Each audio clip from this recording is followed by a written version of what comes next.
पाठ 2 शेखीबाज मक्खी। आज हम इस पाठ के प्रश्न और उत्तर का अभ्यास करेंगे। तो आइए पहला प्रश्न पढ़ते हैं।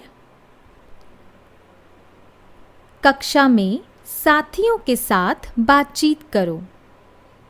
पहला प्रश्न, तुम्हें कहानी में कौन सबसे अच्छा लगा और क्यों? तो बच्चों, यहाँ पे आपको कहानी में जो सबसे अच्छा लगा वो आपको लिखना है। जैसे कि मुझे यहाँ सबसे अच्छी लोमड़ी लगी क्योंकि वे सबसे समझदार थी। उसने अपनी समझदारी से मक्खी को मकड़ी के जाल में फंसा दिया था और उसका घमंड चूर चूर कर दिया था। इसी का अगला प्रश्न लेते हैं। मक्खी मकड़ी के जाल में फंस गई थी, फिर क्या हुआ होगा? कहानी आगे बढ़ाओ। तो बच्चों, यहाँ पे हमें खुद सोचना है कि क्या हुआ होगा। अब आप जानते हैं, मक्खी मकड़ी के जाल में फंस गई थी। उसने बहुत कोशिश की लेकिन वो निकल नहीं पाई। वहीं उसका घमंड चूर चूर हो गया था और वह मर गई थी। अगला प्रश्न, कहानी का नाम। अगर कहानी का नाम मक्खी को ध्यान में ना रखकर लोमड़ी और शेर को ध्यान में रखकर लिखा जाता तो उसके क्या क्या नाम हो सकते थे? आपको यहाँ सोचना है और इसके क्या क्या नाम हो सकते थे। तो यहाँ पे आप उत्तर लिख सकते हैं। लोमड़ी और शेर को ध्यान में रखकर इसके नाम हो सकते थे मूर्ख शेर, आलसी शेर, समझदार लोमड़ी, चतुर लोमड़ी। इसी तरह आप ऐसे और भी नाम सोच के लिख सकते हैं। अगला प्रश्न, अब तुम कहानी के लिए एक और नया शीर्षक सोचो। यह शीर्षक कहानी के किसी पात्र पर नहीं होना चाहिए। कहानी की किसी घटना के बारे में शीर्षक हो सकता है। तो यहाँ पे बच्चों आप उत्तर लिखेंगे। तो बच्चों आप यहाँ लिख सकते हैं, कहानी का अन्य शीर्षक क्या होगा? घमंडी की हार, घमंड का नतीजा। इसी प्रकार से आप भी अपनी तरफ से कुछ सोचकर यहाँ पे उत्तर दे सकते हैं। अगला प्रश्न, शेर की जगह तुम। मक्खी ने जब शेर को जगाया तो वह आग बबूला हो गया। तुम्हें जब कोई गहरी नींद से जगाता है तो तुम क्या करते हो? बच्चों, इसका उत्तर हम लिखेंगे। आप खुद जानते हैं, अगर आपको कोई गहरी नींद में उठाता है तो आप क्या करते हैं। मुझे कोई गहरी नींद में उठाता है तो मैं बोलती हूँ, थोड़ा और मुझे सोने दो। इसी तरह आप भी अपने शब्दों में उत्तर लिखने का प्रयास करें।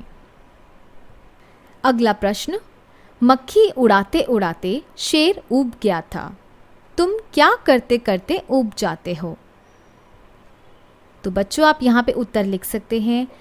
आप जैसे टीवी देखते देखते ऊब जाते हो, या आप खाली बैठे बैठे ऊब जाते हो। अगला प्रश्न, मान लो तुम शेर हो। मक्खी ने तुम्हारे साथ जो कुछ भी किया वह लोमड़ी को बताओ। तो बच्चों यहाँ हम लिखेंगे, शेर ने लोमड़ी को कहा। तो लोमड़ी से कैसे बात करी होगी शेर ने, वो आप लिखेंगे। जैसे कि, लोमड़ी बहन, मुझे एक छोटी सी मक्खी ने बहुत तंग किया। उसको बहुत मना किया पर वह मुझसे लड़ने लगी। बहुत ही घमंडी मक्खी थी। अगला प्रश्न, शेर तो भोजन करके आराम कर रहा था। तुम खाना खाकर क्या करते हो? तो पहला है अक्सर, दूसरा है कभी कभी। तो आप अक्सर में लिख सकते हैं, मैं भोजन कर कर आराम करता हूँ। दूसरा, कभी कभी में आप क्या लिख सकते हैं? मैं कभी कभी टीवी देख लेता हूँ। ठीक है बच्चों, इसी प्रकार से आप भी अपने उत्तर लिखने का प्रयास कीजिए अपने शब्दों में। अगला प्रश्न, शेर ने भोजन में क्या खाया होगा? तुम क्या क्या खाते हो? शेर बच्चों हमें मालूम है मांस खाता है, जानवरों का मांस। तो हम यहाँ लिखेंगे शेर ने जानवर का या शेर ने किसी जानवर का मांस खाया होगा। और आप लिख सकते हैं कि तुम क्या क्या खाते हो में आप लिख सकते हैं मैं दाल सब्जी रोटी खाता हूँ। अगला प्रश्न, नीचे कहानी से जुड़ी तस्वीरें दी गई हैं, उसमें कुछ ना कुछ बोला जा रहा है, सोचो और लिखो कौन क्या बोल रहा है। बच्चों यहाँ पे आपको अपनी पुस्तक में देखना है। यहाँ पर आप नीचे तस्वीर देख रहे हैं, यहाँ पे कुछ तस्वीरें हैं जो कहानी के हमने अभी जो पढ़ी थी उसी के पात्र हैं। वो किसको क्या बोल रहे हैं वो आपको लिखना है। अगर आप पहला ध्यान से देखेंगे कि मक्खी कुछ कह रही है शेर को, तो आपने कहानी तो अच्छे से सुनी है। तो मक्खी क्या बोल रही होती है, जंगल के राजा तुम्हारे मुंह से कोई ऐसी बात शोभा देती है। अगली तस्वीर पे देखिए, यहाँ पे शेर कुछ मक्खी को बोल रहा है। शेर ने क्या बोला होगा आप यहाँ लिख सकते हैं, जैसे कि मैंने यहाँ पे लिखा है, मक्खी रानी मैं हारा तुम जीती, मुझे माफ करो और मुझे सोने दो। अगली तस्वीर देखेंगे आप, हाथी राजा जा रहे हैं और उन्होंने अपना सूंड उठाया हुआ है और यहाँ पे मक्खी रानी कुछ कह रही है। तो मक्खी रानी कह रही है, हाथी राजा मुझे प्रणाम करो, मैं शेर को हरा कर आई हूँ। अगली तस्वीर में देखेंगे, लोमड़ी कहीं जा रही है और मक्खी उससे बोल रही है। तो मक्खी क्या बोल रही होगी आप कहानी से याद करके लिखिए। लोमड़ी को बोल रही है, लोमड़ी रानी तुम मुझे प्रणाम करो, मुझे शेर और हाथी ने भी प्रणाम किया है। आखिरी तस्वीर देखेंगे, लोमड़ी, मकड़ी का जाला, मक्खी और मकड़ी आपको दिख रही होगी। यहाँ लोमड़ी कुछ कह रही है, आप ध्यान से देखिए, आप सोचिए यहाँ पे क्या बोल रही होगी। कहानी आपने बहुत अच्छे से सुनी है जी। यहाँ लोमड़ी कह रही है,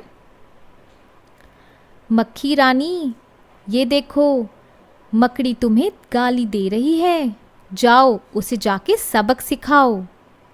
बच्चों जिस तरह से मैंने आपको यहाँ पे उत्तर बताए हैं, ठीक उसी तरीके से आप भी अपने शब्दों में उत्तर देने का अभ्यास ज़रूर करें।